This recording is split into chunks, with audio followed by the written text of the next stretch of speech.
বুঢ়ী হৈ গৈছে কিন্তু খোৱাটো কমা নাই। চোতালত ধুনীয়া কাপোৰ জমা হৈছে, যাক আৰু সেইকেইটা ধুই কাৰণে শুকাই দিয়ক গৈ। বোৱাৰী, মই ৰাতিপুৱাৰ পৰা একোৱে খোৱা নাই, একাপ চাহো খোৱা নাই। তাতে কি হ'ল? এদিন নাখালে মৰি নাযায় নহয়। এতিয়া যাওক, আগতে কাপোৰখিনি ধুই লওক আৰু ৰাতিৰ আহাৰ বনোৱাৰ পাছত কিবা খাই ল'ব। আৰু জুৰিৰ দেউতাৰ অহাৰ আগে আগে নিজৰ ৰুমত গৈ শুই থাকিব। জুৰিৰ দেউতাকে যাতে গম নাপায় আপোনাৰ দ্বাৰাই মই যে কাম কৰাওঁ। আৰু যদি কিনিবাকে গম পায়, তেতিয়া চাব মই আপোনাক কি কৰোঁ।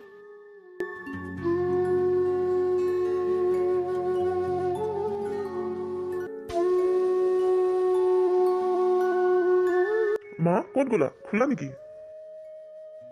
এই আছো মা, তোমাৰ ভৰিৰ বিষৰ কাৰণে মই মালিচ কৰিবলৈ তেল লৈ আহিছোঁ। তুমি যে কৈছিলা তোমাৰ ভৰিৰ বিষ হৈ থাকে বুলি, মানে আঁঠুৰ ওচৰত বিষ কৰি থাকে।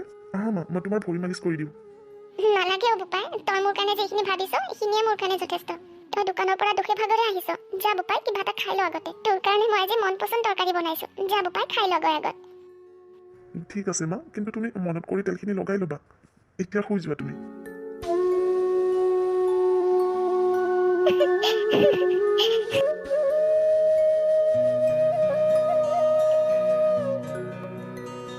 আইতা, আজি নহয় মোৰ লগৰ ছোৱালী কেইজনী ঘৰলৈ আহিব খাবলৈ।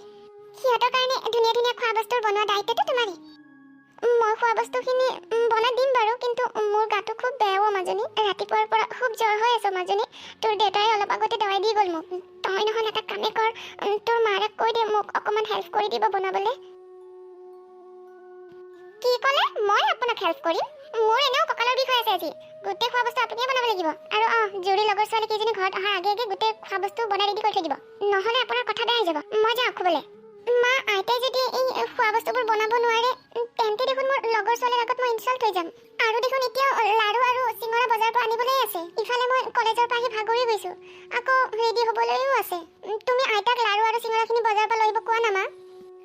মোৰ খুনজনী, যোৱা তুমি ৰেডি হোৱাগৈ।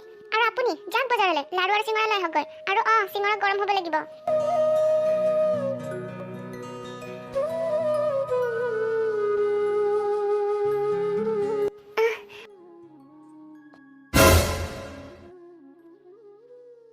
হে ভগৱান, এইবোৰ কি হৈ গ'ল? গোটেই লাড়ু আৰু চিঙৰাখিনি গোটেই মাটিত পৰি গ'ল। এতিয়া মোৰ ওচৰত আৰু পইচাও নাই চিঙৰা আৰু লাড়ু কিনি লৈ যাবলৈ। এতিয়া যদি আকৌ খালী হাতেৰে মই ঘৰত যাওঁ, তেতিয়াহ'লে বোৱাৰীয়ে মোক খুব বকিব।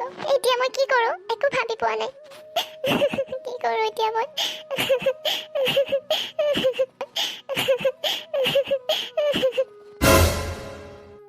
আৰে, এইয়া কি? মোৰ চকুৰ পানী সোণৰ হৈ গ'ল যে। মই এখন যাদুকৰী গছ হয়। তুমি মোৰ গছৰ চাৰতলত বহি কান্দি আছিলা, আৰু সেইকাৰণে তোমাৰ চকুৰ পানী সোণৰ হৈ গ'ল। তুমি কিয় কান্দি আছিলা? তুমি মোক কোৱা, কিয় ইমান দুখত আছা? যাদুকৰী গছ, মই বহুত দুখ কষ্টত আছো। মোৰ এই দুখ কষ্টৰ কথা মই মোৰ ল'ৰাটোকো ক'ব নোৱাৰো।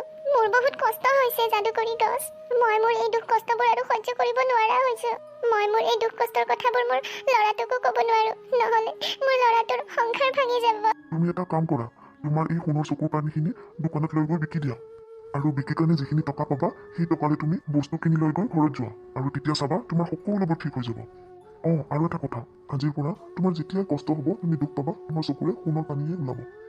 আপোনাক বহুত বহুত ধন্যবাদ। ইমান দেৰি কিয় লাগিল? লাড়ু আৰু চিঙৰা কিনিবলৈ গৈছিলে নে বনাব গৈছিলে? যাওক, পাকঘৰত যাওক আৰু খোৱা বস্তুবোৰ বনাই ৰেডি কৰক। জুৰিৰ লগৰ ছোৱালীখিনি আহিব হ'লেই। চিন্তা নকৰিবা বোৱাৰী, মই এতিয়াই বনাই ৰেডি কৰি দিছোঁ।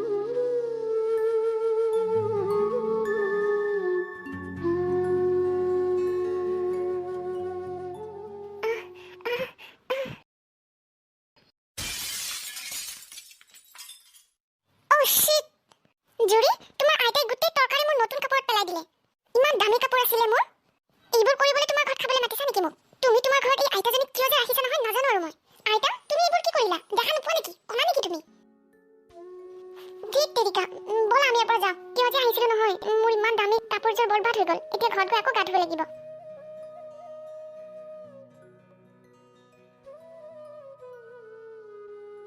আপুনি মোৰ ছোৱালীৰ সুখ দেখিব নোৱাৰে নেকি? আপুনি মোৰ ছোৱালীজনীৰ সুখ দেখি আপুনি জ্বলিছে। সেইকাৰণে জানি বুজি এইবোৰ কৰিছে আপুনি। আহিব দিয়া আজি জুৰি দেউতাকক। আজি আপোনাক এই ঘৰৰ পৰা উলিয়াইহে এৰিম মই। এনেকুৱা নকৰিবা বোৱাৰী, ভুলতে মোৰ ওপৰত তৰকাৰীখিনি পৰি গৈছিলে। মই জানি বুজি এনেকুৱা কৰা নাই বোৱাৰী। মই এনেকুৱা কেতিয়াও কৰিব নিবিচাৰো। মই মোৰ নিজৰ নাতিটোৰ লগত কিয় এনেকৈ কৰিম বোৱাৰী?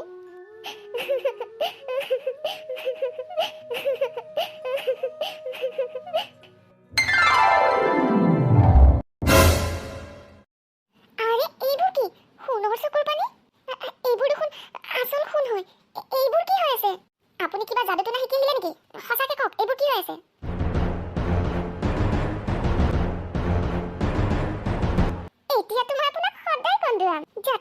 সদায় এনেকৈ খুন্দি থাকিব পাৰে আৰু এই বিষয়ে যাতে জুৰি দেউতাকে একো গম নাপায় নহলে জুৰিক লৈ মই এই ঘৰখন এৰি গুচি যাম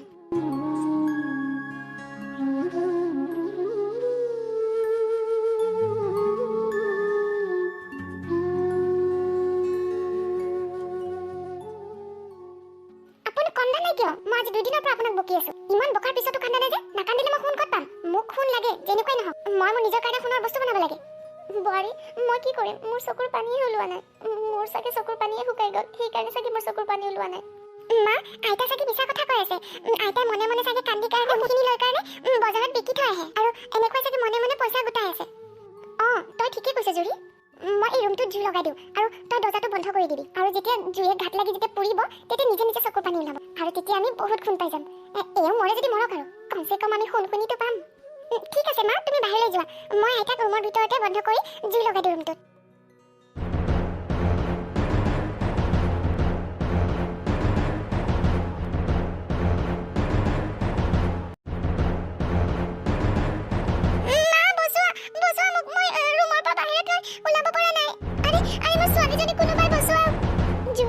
চিন্তা নকৰিবি মাজনী মই তোক একো হ'ব নিদিওঁ